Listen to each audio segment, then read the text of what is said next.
What are we going for? Who's got the first question?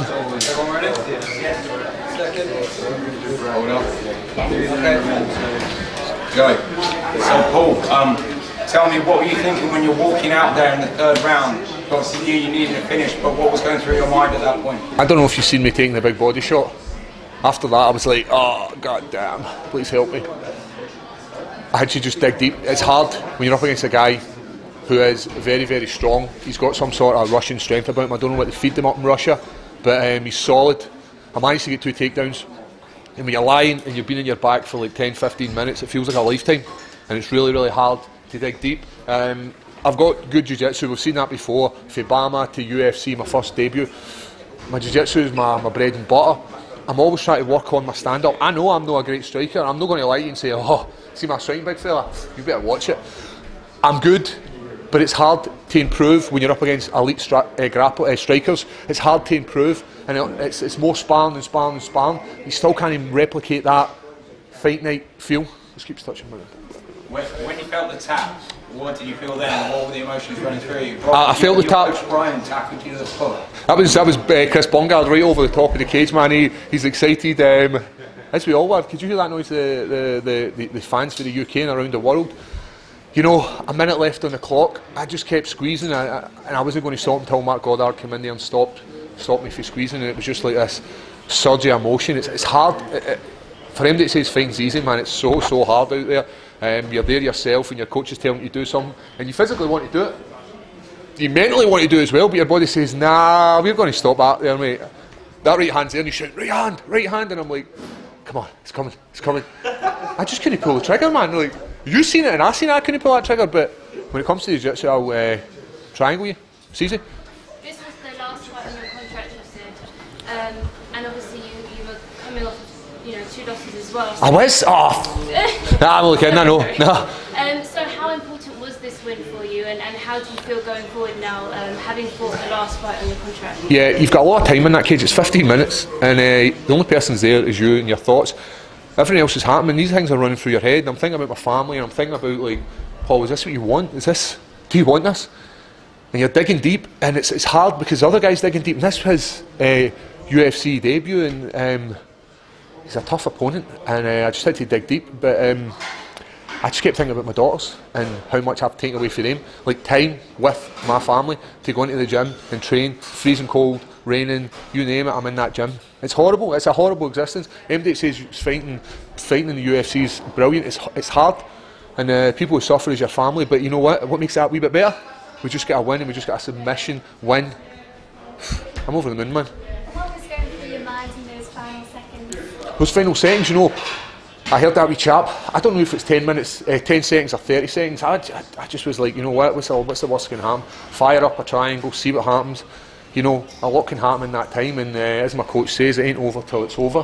I know my jiu-jitsu is good, it's just that, it's the whole in between, before you get to the grappling, and he's swinging mallets at you, and I'm like, I can see him coming, and I'm like, there's 2 options. I'm either going to take it in the face, or I'm going to slip. You slip 2 or 3 of them, and then you take a big massive dunk to the face. But it's easier getting punched off him than it was getting punched off Khalil, I'll tell you that much, for what I remember. Guys are laughing like, haha, you get knocked out.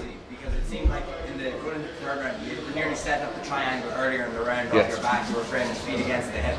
Was that was there a shock in terms of your confidence in your grappling ability versus maybe his pure power and wrestling? We always know, like, for these guys from Russia or Chechnya, they've got good sambo and they're good at leg locks and all this kind of. So I expect him to be a much better grappler than he was. I'm not saying he wasn't a good grappler. What I'm saying is, I expect him to be this monster, like Khabib, where he's just grinding the absolute life out of you. And I was happy, right? I did take some big shots, and they did hurt. I'm not going to lie and say they were easy. They were horrible, but jiu-jitsu is God.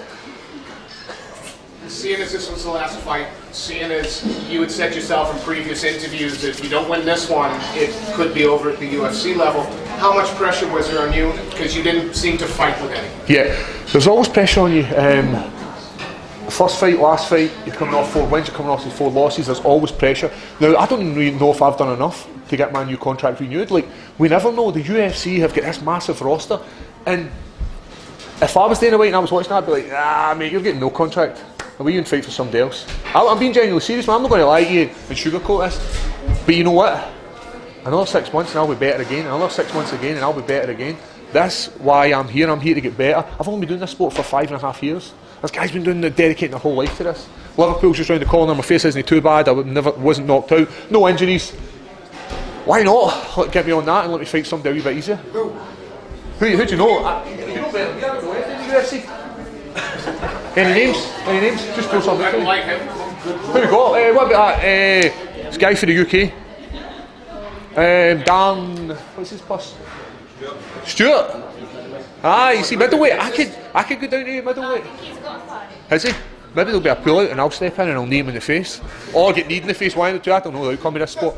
Would it really matter if they said Liverpool will give you anybody? Liverpool, 100%. Like you see me just taking my dinner there, but I wasn't happy getting the dessert and I gave him it. I know you're thinking this guy's laughing. He's like, man, what's this guy absolutely rambling? He's like a lunatic. I know, mate. Don't worry about it. We're here all night. I'm sure the guys are there behind there and they're just waiting on me. Anybody else? I can't even that. Nobody's actually wanting to ask any questions. They're like, I don't want to hear the answer. I don't want to hear the response to this lunatic. Is that us? How do you celebrate? How am I going to celebrate?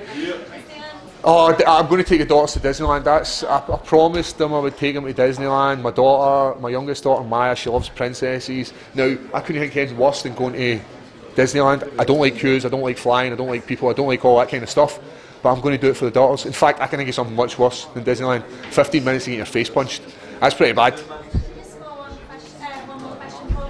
You said obviously last time you walked out to the smash crowd, it was a little bit of added pressure. How did it feel walking out tonight from the For some reason I was focused. We were so focused backstage, we were intensely focused. And you've got so much riding on it, like, we know what it's like, 2 losses, contract renewal, there's all these kind of things. I just watched Mark loss as well, and like I know my coach is like, don't watch that, we don't need that emotion. I've still got a lot of love for Big Mark, and it's hard to watch your teammate, training partner, all these things lose. And the same for Stevie Ray, man. It's horrible, man. I want everybody to do well, but I'm glad Danny Henry got his submission victory. I'm sure he's got enough footage to actually get a cohesive sentence for me. There must be something. This guy's loving it. He's like, man, what's going on? What's your name, man? What's your name? Go on, tell me your name. I'm here Tuesday. What's your name? Big guy, talk to you. Carol, how you doing, mate? You're loving life, mate. You're just pissing your fillies, mate.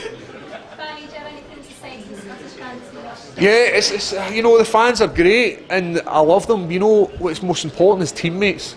There's guys who dedicate so much time to me, like Rustam, who's helping me spar, my coaches, Brian Lawrence, teammate Chris Bungard. You know, big man. The fight was cancelled a few nights ago. Chris Bungard went away down, checked his weight. We sent the email to the UFC saying, Chris is like, I'll fight him. Like, the guy's always ready. You know, if it's no UFC, he's going to fight anywhere and he'll fight anybody. And finally, you always get something done after every fight. You get a tattoo or a piercing. What are you going to get? I don't know, any suggestions? Did you just say a cock ring? Yeah. Cock ring? Well, why not? I know. I feel good, man. I've got a wee bit of a runny nose. We're all good, man. Thanks very much, man. Thanks, guys. So